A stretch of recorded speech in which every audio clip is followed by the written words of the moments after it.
If you enjoy this video, please like and subscribe. Carrie Nation, or Hatchet Granny, was a radical member of the temperance movement, which opposed alcohol before the advent of prohibition.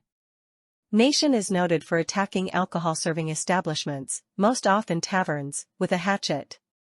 Nation was also concerned about tight clothing for women. She refused to wear a corset and urged women not to wear them because of their harmful effects on vital organs.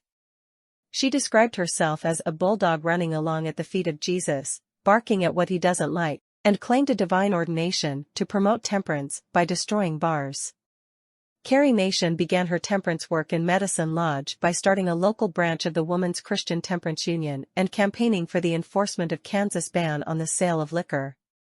Her methods escalated from simple protests to serenading saloon patrons with hymns accompanied by a hand organ, to greeting bartenders with pointed remarks such as, "Good morning, destroyer of men's souls."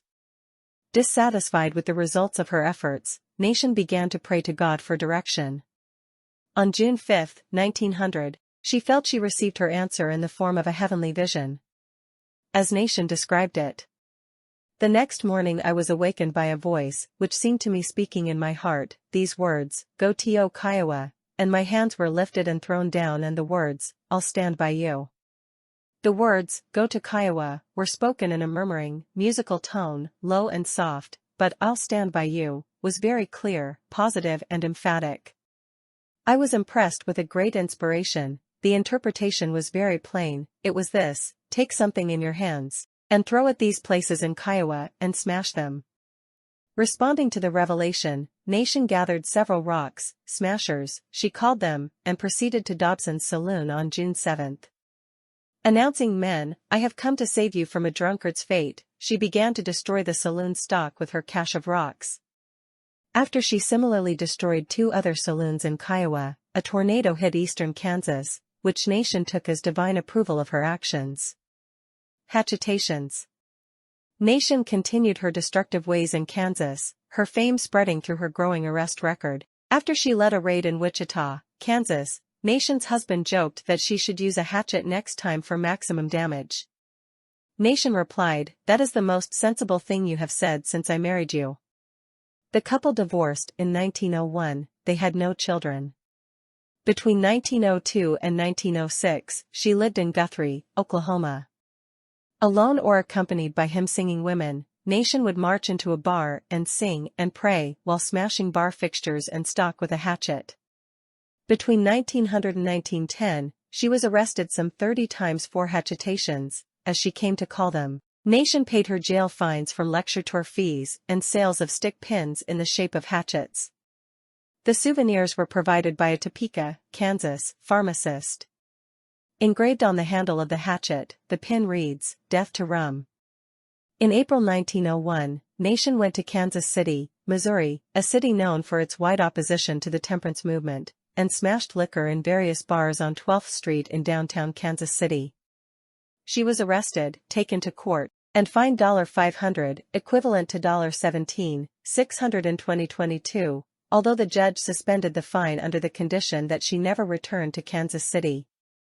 She was arrested more than 32 times. One report is that she was placed in the Washington, D.C. poorhouse for 3 days for refusing to pay a $35 fine. Nation also conducted women's rights marches in Topeka, Kansas.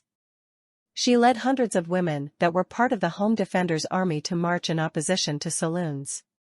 In Amarillo, Texas, she received a strong response, as she was sponsored by the surveyor W. D. Twitchell, an active Methodist layman. Later life and death. A postcard from around 1910.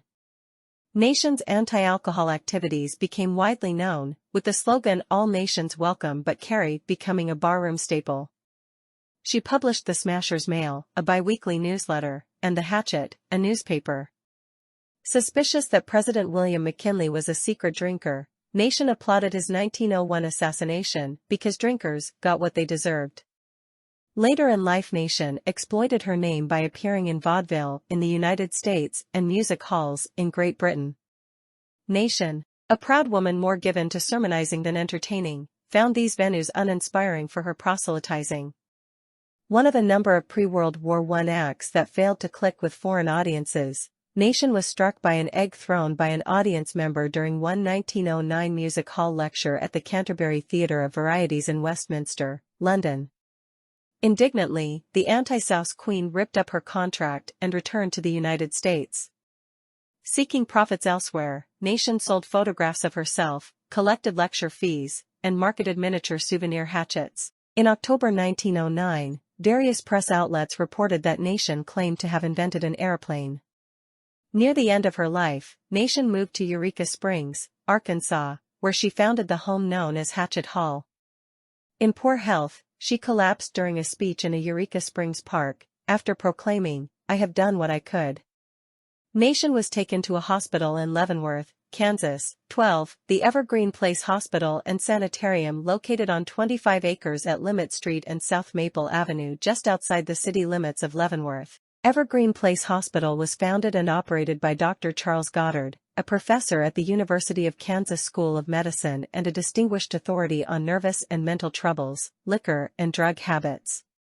Nation died there on June 9, 1911.